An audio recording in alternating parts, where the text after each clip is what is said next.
Спасибо всем, кто сказал «да» великой России. Я вас спросил однажды, мы победим? Мы победили!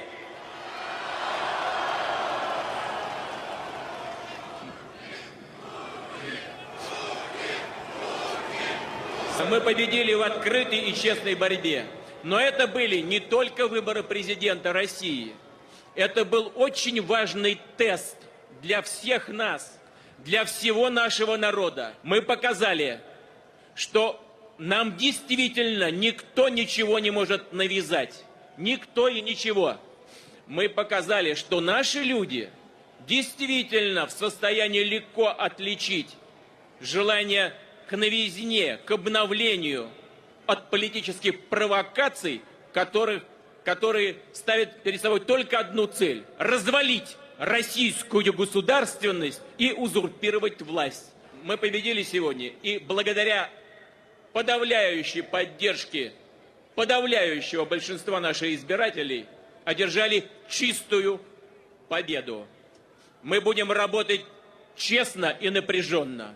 Мы добьемся успехов. И мы призываем всех объединиться вокруг интересов нашего народа и нашей Родины. Я обещал вам, что мы победим. Мы победили! Слава России!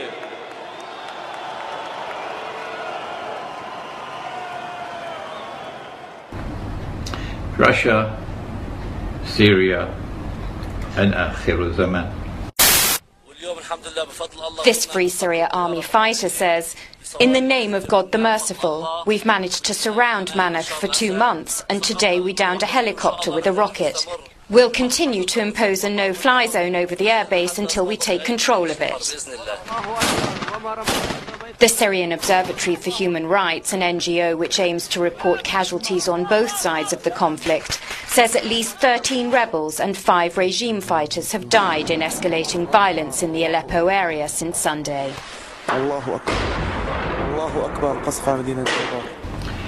There are many ways in which we can approach the subject of the Zionist attack on Syria.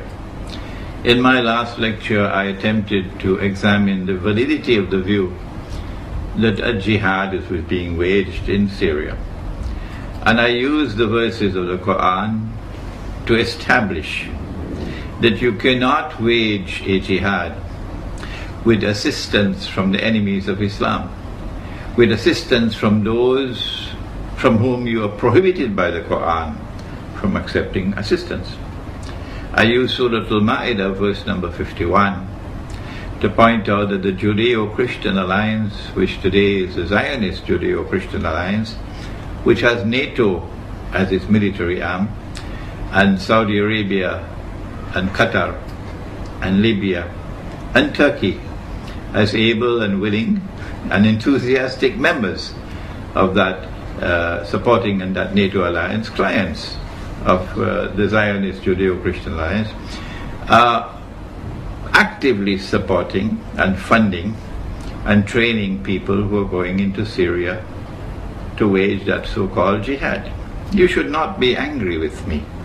No, when I point out that this cannot be a valid jihad, when support is coming from these people, weapons are coming from these people, financing is coming from the US Congress, openly, from France, from Britain, openly, they're doing it openly.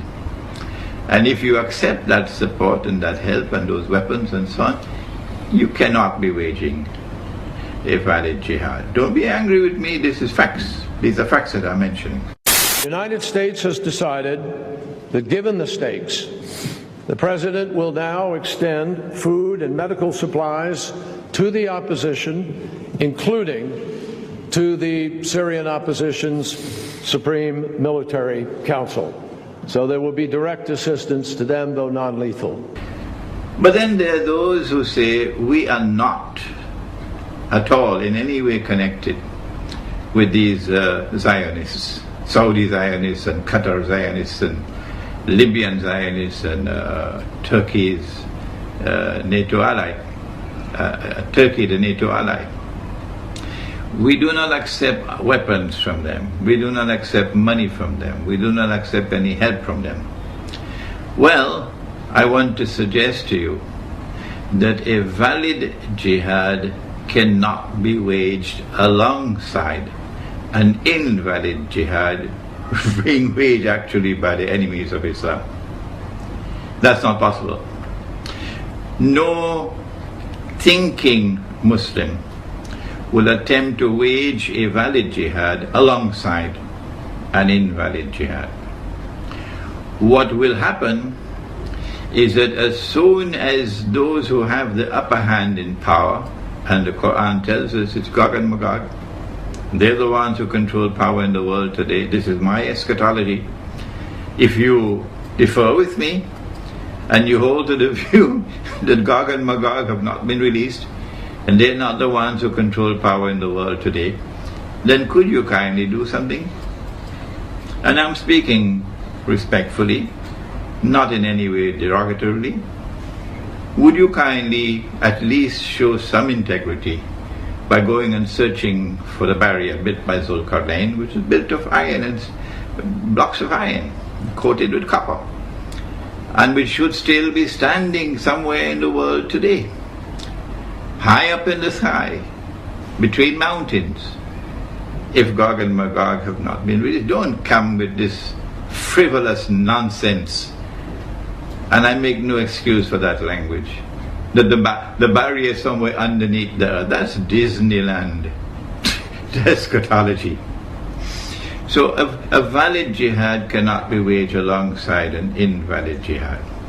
And when those who today are waging the so-called jihad in Syria with money from Saudi Arabia and Qatar and weapons and men from Libya and from Turkey and so on, when they gain the upper hand, and if, God forbid, they were to succeed and they were to bring down the regime of the Syrian regime, the first thing that they will do, my brothers, is to hunt you down.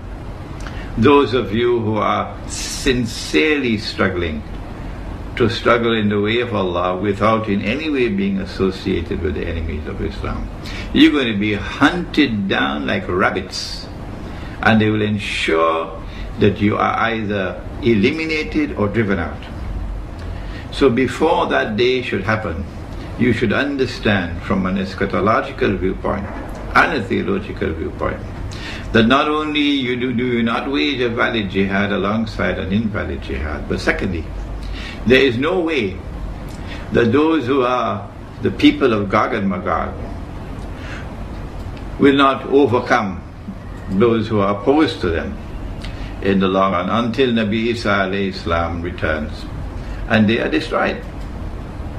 They will always have the upper hand because they are a people created by Allah with power so powerful that none but Allah can destroy them. This is Sahih Muslim.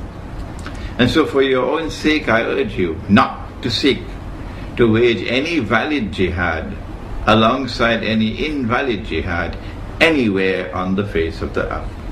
And protect yourselves, for tomorrow they're going to come after you like rabbits. Israel's Prime Minister Benjamin Netanyahu has apologized to its Turkish counterpart for an attack on an aid flotilla that left several Turks dead. In fact, 9 Turks were killed. The Mavi Marmara aid ship, which was part of a flotilla heading towards the Gaza Strip, was raided by Israeli commandos in international waters in May of 2010. Let's get more on this now. This news that we just mentioned coming out of Israel, where the Prime Minister Benjamin Netanyahu has called Turkey's Prime Minister Recep Tayyip Erdogan to apologize over the Mavi Marmara raid.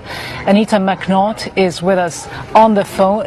She's with us in vision, in fact, from Cairo. Anita, it's good to see you now. Of course, President Obama is said to have arranged for this phone call before leaving Israel. We know the Turkish Prime Minister had been waiting for an apology from Israel for quite some time. How far would this apology likely go in restoring relations between Turkey and Israel? Well, as far as we can make out from the statements coming from the Turkish Prime Minister, the apology by the Israelis has been completely accepted, in part because the Israelis have given Turkey almost everything it wanted. The apology has been full. It appears to be sincere.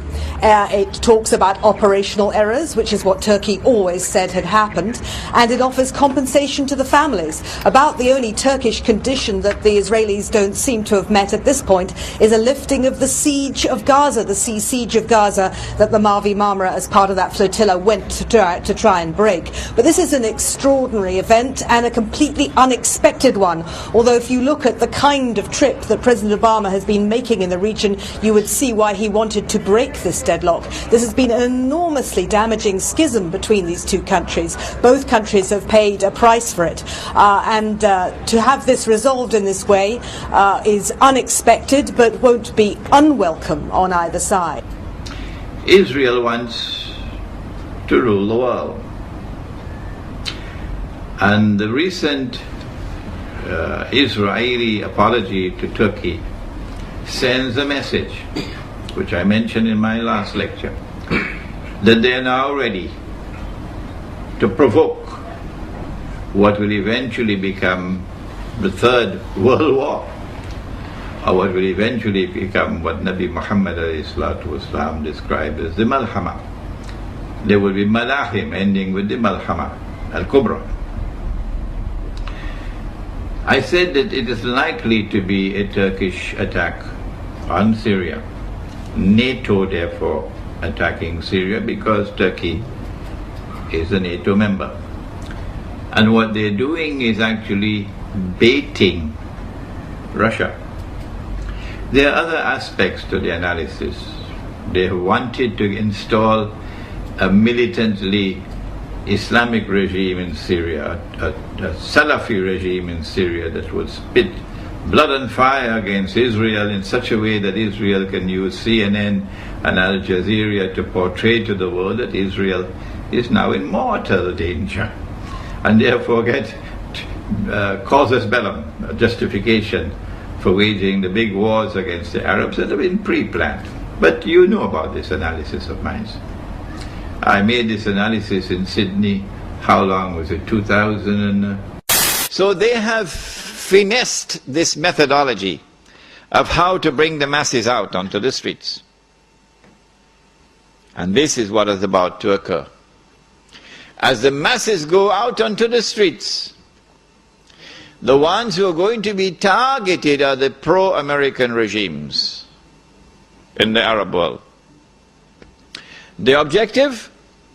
To get one or more of these regimes to fall through massive demonstrations, anti-American and anti-Israeli demonstrations. So in addition to that, what they're doing is baiting Russia. And today, if I may be able to do so, and if my words can reach to Moscow, today we from the world of Islam, about whom the Prophet ﷺ has said to us that we will make an alliance with Rome, we send a message to Rome. They're probably going to bait Russia with an attempt to slaughter the Christians of Syria. In the same way that one Sheikh, an elderly 84-year-old man, was shamefully assassinated with some 49 other people in a masjid while giving a khutbah.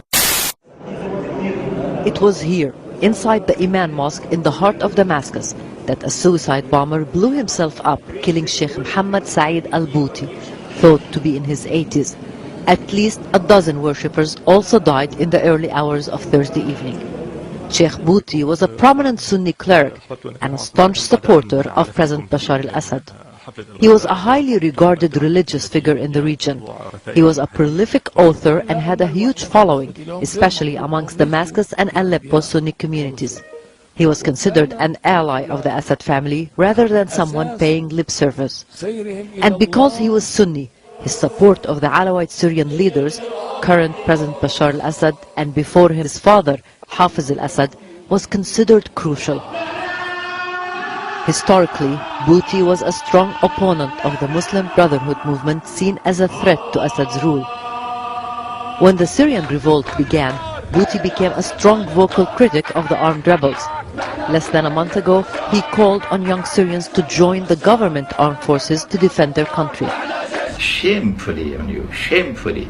If in your heart there is no regret, if in their heart there is no pain and anger against those who committed this act against that elderly Sheikh who was a learned scholar of Islam, I say to you, wait until you go in your grave, and then you will learn to your surprise that you have no Iman at all.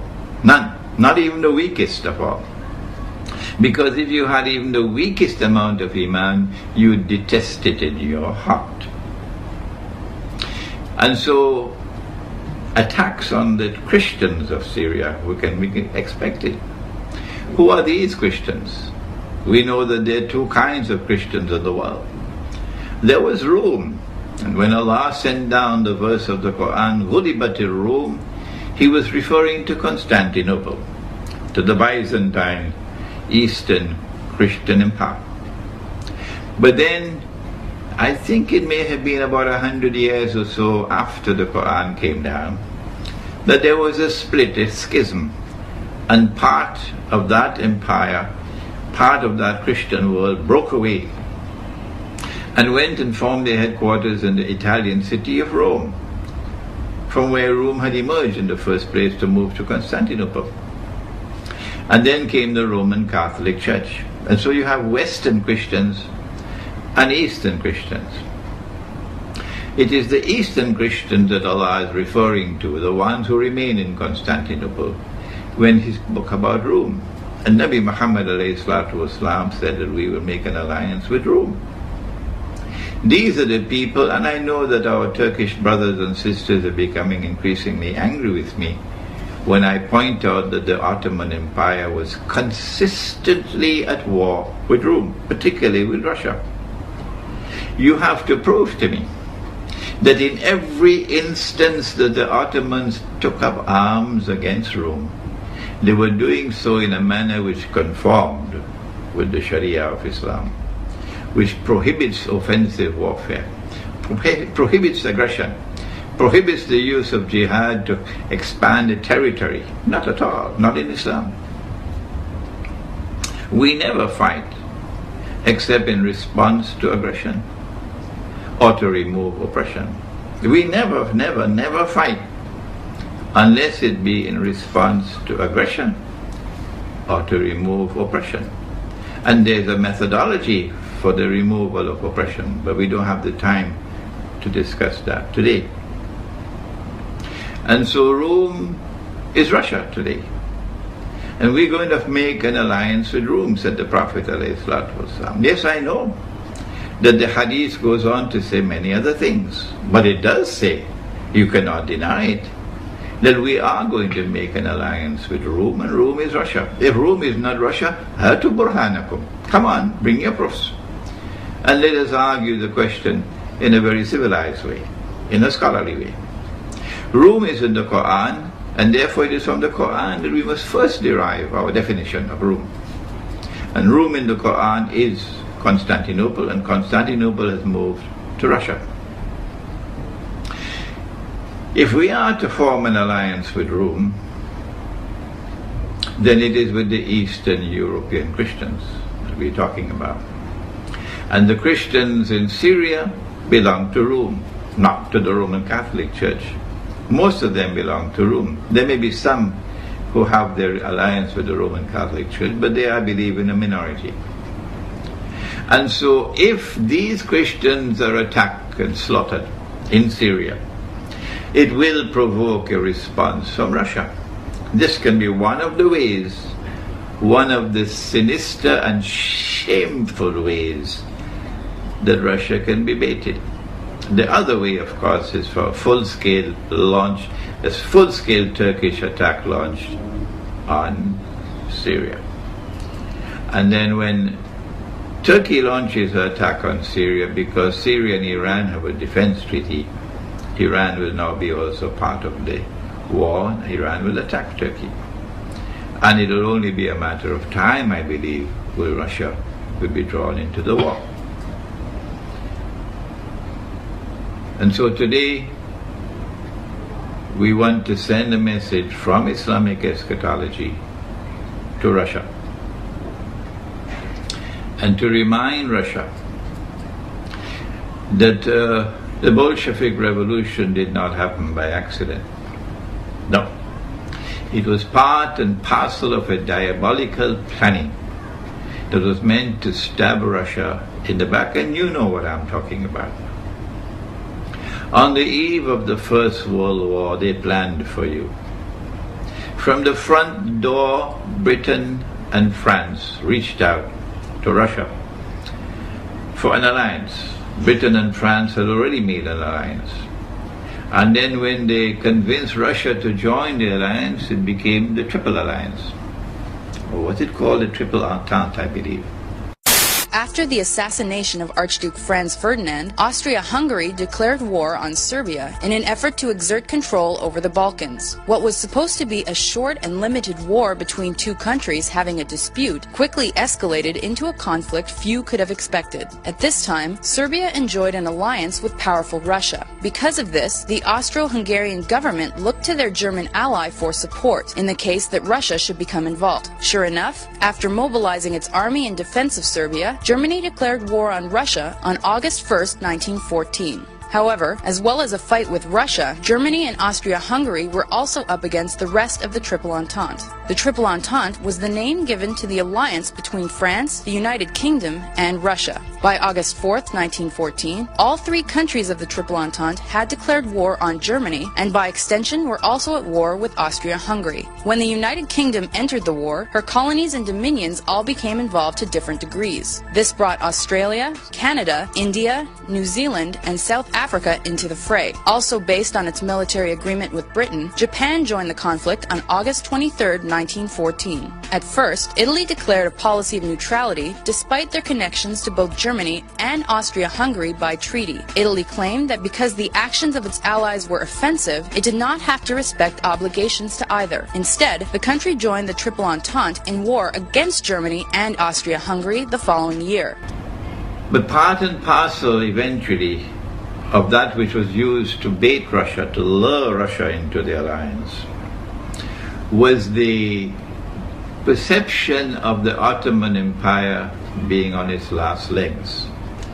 The Ottomans had been beaten in the Balkans, and they were now vulnerable because of the loss of the European territories of the Ottoman Empire. Constantinople was vulnerable from a Bulgarian attack, for example. And because of that perception of weakness on the part of the Ottoman Empire, the sick man of Europe they called it, they felt that Ottoman Empire was ripe for the plucking. And so they offered Russia, if you will join with us in the alliance, then we will give you Constantinople. We'll allow you to get Constantinople. The whole of Rome had been longing to get back Constantinople since the Ottoman Sultan Muhammad Fatih had conquered Constantinople, and he had added salt to the wound of the loss of the capital city of Rome, Constantinople. He had added salt to that wound in what I declared to be a disgraceful act, and I have no need to change that word at all. I'm fully conscious of what I'm saying. I'm 71 years of age.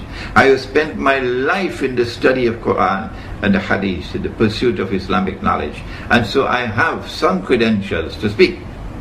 And it is with full knowledge I say it was a disgraceful act to take Hagia Sophia, the foremost cathedral of Christendom, of Eastern Rome, and transform it into a masjid. The best look at ancient Constantinople is a church-turned-mosque that's been considered among the greatest houses of worship in both the Christian and Muslim worlds. Hagia Sophia, the great church of Constantinople. Built by the Byzantine Emperor Justinian in the early 6th century on the grandest scale possible, it was later converted into a mosque by the conquering Ottomans. Today, it's a museum. Hagia Sophia, which marks the high point of Byzantine architecture, is the pinnacle of that society's 6th century glory days. Disgraceful. And so that added salt to the wound. It created hatred in Eastern Europe and Russia, eternal hatred for Islam when you did such a thing. It's like a stab in the very heart of Eastern Europe, Rome. This is what they did.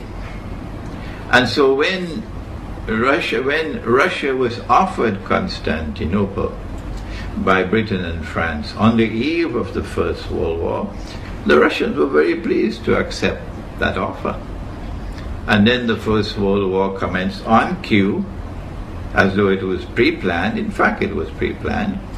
When they had offered to you Constantinople through the front door, Russia, are you listening?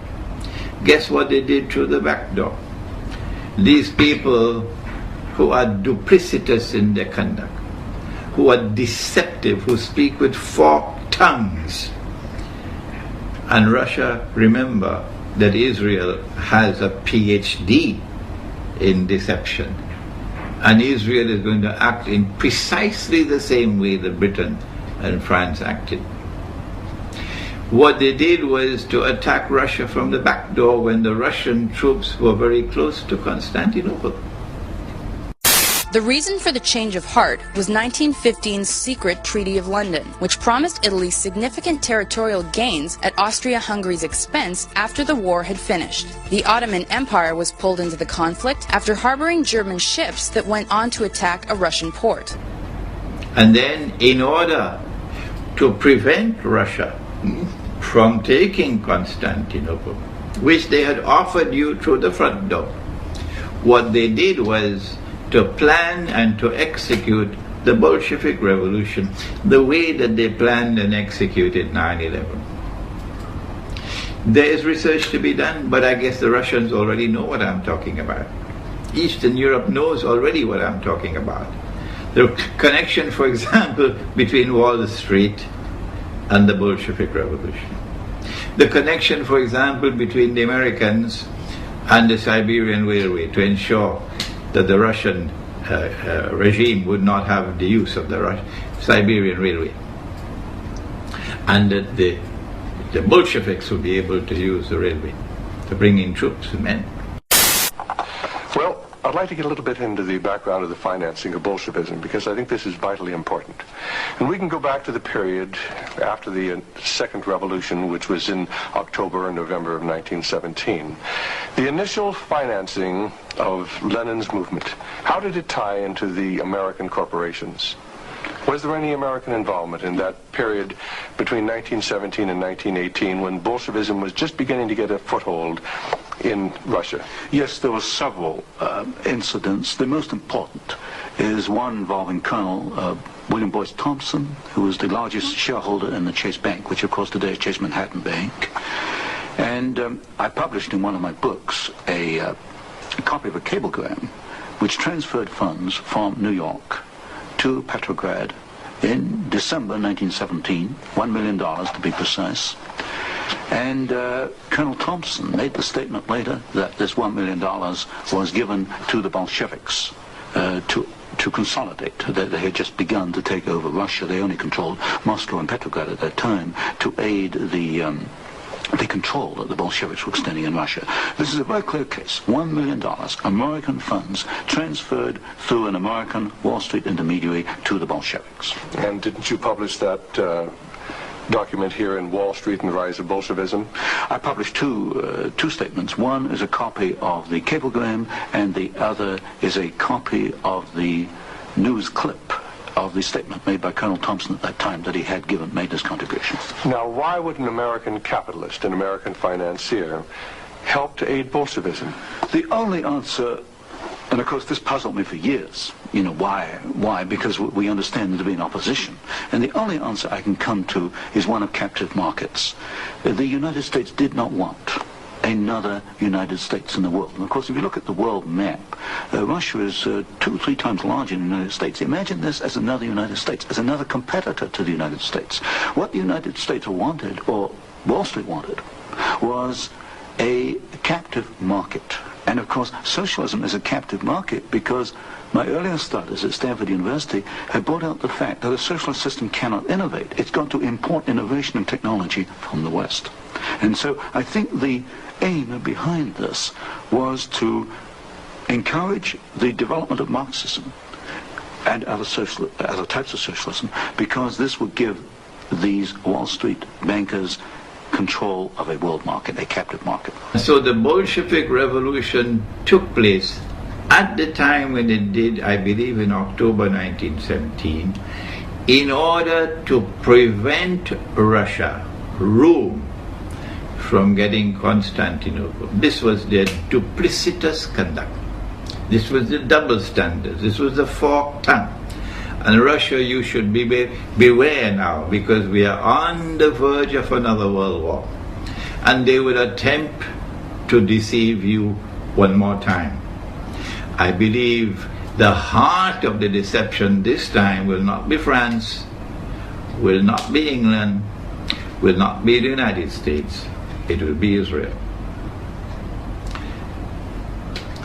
When they brought about the Bolshevik Revolution, they did it not only to prevent Russia from getting Constantinople, but for a second reason as well. The Bolshevik Revolution led in 1922 to the creation of the Soviet Union, into the communist ideology. Communism was not created by a schoolboy. Communism is not schoolboy economics. Not at all. The communist socialist economic theories were very, very, very skillfully constructed. Can you tell us about the 5-year plans and the part that the major American corporations, major world corporations played in building up the Soviet Union? Well, there are 2 separate phases here. The new economic policy was started in 1923 by Lenin, and I found, and I published this in my first book from Stanford, that every single Russian industry was rebuilt or restarted by foreign corporations, mostly German, British, French, and American.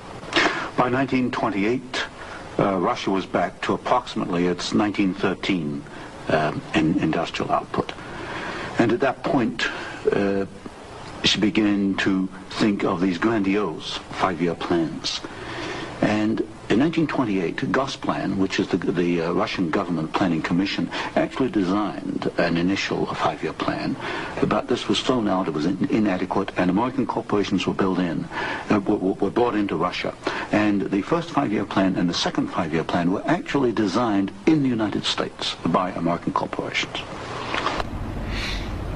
It brought about what may be described as more egalitarianism in the economy. For example, the gap between the rich and the poor was brought down, made so small. The Russians today must be looking back at the days of the Soviet Union with nostalgia, because today in Russia it's gone so high. The rich are so rich and the poor are so poor. The gap is so high. They did it because there was some merit in the communist or socialist ideology. But they had state control of the economy and a dictatorial regime. And it was an atheist regime. And its mission for which it was constructed was to destroy the Christian foundations of Russian society and of Eastern Christian Europe. And they wanted to do that so that the Western Christian faith would have the upper hand, would dominate. Because the Western Christian faith and the Judeo-Christian alliance always recognized that Rome represented a threat to them. And then look at what happened in the Second World War. Was it an accident that even after Germany had surrendered, They continued the war and then they stopped the war at a certain time. Why did they stop it at that time? Why did they not go forward? The reason why they stopped the war at the time that they did is so that the Soviet Union would have total control over Rome. All of the territories of Eastern Europe, where Rome was located, Eastern Christianity, so that the Soviet Union would continue its oppression of Christianity in that part of the world. And so the Bolshevik Revolution was a stab in the back of Russia. It brought with it certain benefits, but there was poison with it. Like, Al Jazeera. Some things which are very good, but so much of poison. Like, for example, Harun Yahya and all his books. So much of it's so good, but look at what his eschatology teaches you. And so it is very likely we are now on the verge of the big wars. We are at a critical moment in history. And Syria is the center of the chessboard. And it is necessary for the Russian leadership to ensure that they are not deceived. Be careful, be careful, be careful. Because those who are you dealing with have PhDs in deception. One last word. Yes, Syria is the center of the chessboard in Akhir Zaman, or the last age. Yes, indeed, we believe that the three main actors of Akhir Zaman, or the end time, are eventually all going to be in Damascus at the same time. And so the battle for Damascus is at the heart of Akhir Zaman. Imam al-Mahdi will be in the masjid. We mentioned in our last lecture that Nabi Muhammad alayhi salatu wasalam said that the masjid would be barricaded, locked up, the gates, and the Imam will be inside. And that when the prayer is about to start, the Son of Mary will come down from the sky with his hands resting on the wings of two angels. The son, of the Virgin Mary. Do you remember now? We Muslims, we share with you the view that Mary was a virgin. The Quran says about Mary, she is the highest of all the women in heaven. That's her status. That is what links us both, you and I. Our recognition of the status of Maryam alayhi salam, or Mary. And we and you are the only two people on the face of the earth who believe that Jesus will return, Nabi Isa alayhi salam. There is so much that links us together. We should not be fighting with each other. We should now be cooperating with each other. When Nabi Isa alayhi salam, or Jesus, returns, comes down from the sky, with his hands resting on the wings of two angels, he will come down in that masjid in Damascus, not in Rome, not in Washington, not in London, and not in Jerusalem, in Damascus. And when he comes down, the Imam al-Mahdi will recognize him and say, this is the son of Mary. In just the same way that John the Baptist has said, here he is, this is the man you've been waiting for. This is the Messiah. And so history will repeat itself. The divine plan is that of positive recognition. Firstly, through John the Baptist, Nabi Yahya alayhi salam, and now for the second time with Imam al-Mahdi. And the Imam will ask Jesus alayhi salam to lead the prayer. And he will say, no, the people have appointed you as Imam or prayer leader, so you lead the prayer. And after the prayer is over, he will say, open the gates. Meaning that the masjid, or the house of Allah, is barricaded, blocked with gates, which is a taste of things to come. They have already assassinated one Sheikh. Sheikh Muhammad Saeed Ramadan al-Bouti rahimahullah, shame on you, shame on you, shame on you for what you did to him, and may Allah grant him the highest heaven, Jannatul Firdaus. Ameen. He is Shaheed, and those who kill him are going to be in the hellfire, because this is not Islam. This is not Islam. And we've just got the report that they beheaded another one and dragged his body through the streets. I do not know as yet if this is a correct report, but it came from the Iranian Press TV, I think it's called. Just came in. If this is also true, then shame on them, shame on them, shame on them. And so the masajid are going to be barricaded now, because these people have a thirst for blood in them, that they will do anything. They're getting into a frenzy now. I don't know whether they're going to come after me as well. They're getting into a frenzy. Their blood is boiling. They cannot accept anything else except victory. That we have to bring down the Syrian regime. So you're dealing with the people who have gone mad. When Nabi Isa alayhi salam returns, these two are going to be in the masjid. Two main actors of Akhir Zaman, and the third one will be outside, namely the Antichrist. Every Eastern European Christian knows about the Antichrist, Dajjal, the false Messiah. And so all three actors of Akhir Zaman, three main actors of Akhir Zaman, individuals that is, Gog and Magog groups, these are three main actors of Akhir Zaman, are all going to be in the same place, in Damascus. And so the struggle for Damascus is intricately linked with Akhir Zaman, the end time. And Russia has to be very careful. I mentioned in my last lecture that there is a methodology for the study of the Quran which allows us to recognize multiple meanings for the Quran. That an event took place and the Quran referred to that event, but that does not restrict it to that particular moment in space and time. That the Quran can have other applications as well. And I pointed out to you the verse in which Ibrahim alayhi salam, or Father Abraham, was commanded to sacrifice his son, his only son. At that time, only Ismail alayhi salam was his son. Nabi Ishaq alayhi salam was born later. But that's a difference between us and you, which we attribute to the changes which took place in the Torah.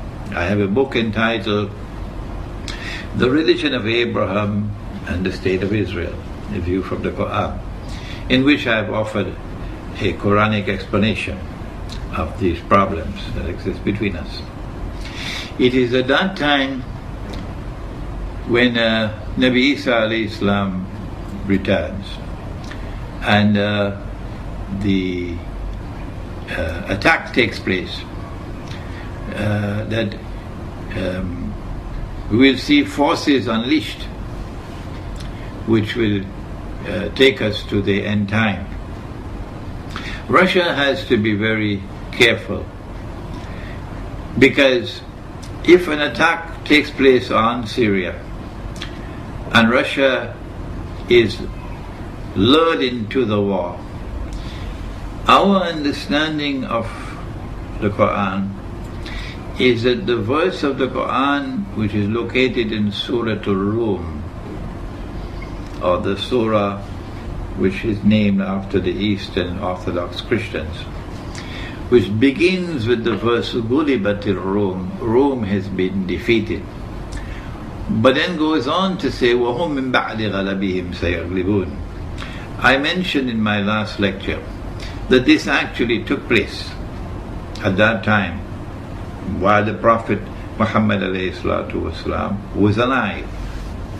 The Rome was defeated, and then within bid'ah sinin, 3 to 9 years, Rome overcame the Persian Empire and emerged victorious. And I suggested that this is going to be repeated in the end time. that when Russia is baited into this war, which is coming, which is around the corner, while so many of the scholars of Islam are either asleep or drinking Tetari, I don't know why, they will not comment on contemporary affairs using the Quran and the Sunnah. I don't know why. When Russia is baited into this war, and the Russians are ready and willing, when President Vladimir Putin was flying back from the conference in Durban, at 3 o'clock in the morning he gave the order for a naval exercise in the Black Sea. 3 o'clock in the morning. President Vladimir Putin has been watching Russian military maneuvers in the Black Sea region just hours after he ordered the SNAP exercise. Officials in Moscow said the surprise move was to keep personnel on their toes and to test the capabilities of the hardware. But it also sends a powerful military message to Russia's neighbours and the West. The Black Sea coast includes Georgia, Ukraine, Turkey, Bulgaria and Romania. A military spokesman said 36 warships would take part, along with an unspecified number of aircraft, but he didn't say how long the war games would last. Russia's Black Sea fleet is based in the former Soviet port Sevastopol, a vital stepping-off point for a war against Georgia in 2008. These exercises are in neighbouring Krasnodar. It's perhaps no coincidence that US forces are also in the region training with Georgian troops on an operation that became an annual event after that conflict. Around 350 US Marines have been helping troops prepare for deployment to Afghanistan, where Georgia has had a contingent since 2004. It underlines Georgia's desire for closer ties with NATO. And Russia is going to be lured into the war. And we are standing at the doorstep now of that great war, which is going to lead to many other wars. The message we have to send to you today, if our interpretation of the Quran is correct, is that you should not be dismayed by any initial setback or defeat. But that if we are correct, that you will eventually overcome the NATO forces. And that victory will come at the time when you join with us in that alliance, and that alliance conquers Constantinople. This is what Prophet Muhammad has prophesied, Allah's blessings be upon him. He has prophesied that we will conquer Constantinople. It is time for Turkish Muslims to listen to me dispassionately. Put aside all your nationalist fervor and listen with thinking intact. That the conquest of Constantinople prophesied by Nabi Muhammad ﷺ has not as yet taken place. It is still to come. And at that time when it comes, and every Turkish Muslim who despises Turkish membership in NATO, which despises Turkish military alliance with Israel, which despises Turkish economic ties with Israel, where we were buying so many weapons from Israel. You despise that. And you are opposed to Zionism. Every Turkish Muslim will on that day join in the army, about which the Prophet said, لَتَفْتَحَنَّ الْقُنْسْتَنْتِنِيَّةَ, you'll most certainly conquer Constantinople. وَلَنِعْمَ الْأَمِيرُ آمِرُهَا, and what a wonderful Amir or commander that will be.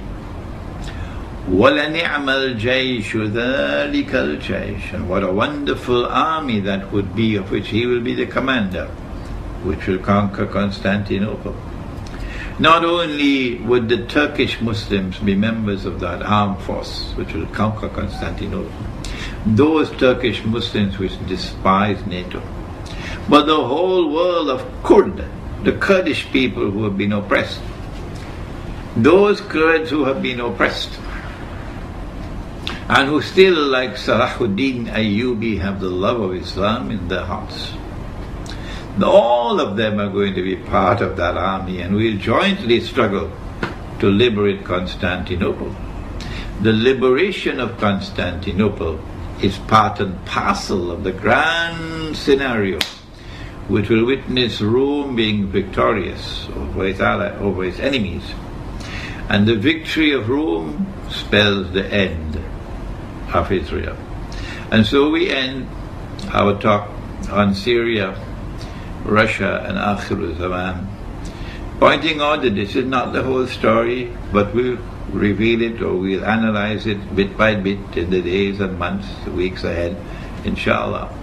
We hope and pray that you will now go to the website where the whole lecture is going to be placed, and that you will carefully consider the comments that you make, that you'll make scholarly comments, well thought out comments, so that you'll add to the intellectual richness of the discourse, and that you will ask questions not frivolously but seriously, and that we'll be able to delete all the frivolity and all the obscenity and vulgarity.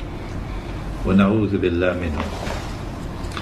And that, inshallah, I promise you that I will from time to time intervene in the discussion to respond to comments being made, to respond to those who differ with me, and I always benefit from those who differ with me. I never seek to stamp out opinions that are different from mine. Not at all. That's not my way of scholarship. And I will also attempt, inshallah, to try to answer your questions. And may Allah bless you all. Assalamu alaikum wa rahmatullahi wa barakatuh.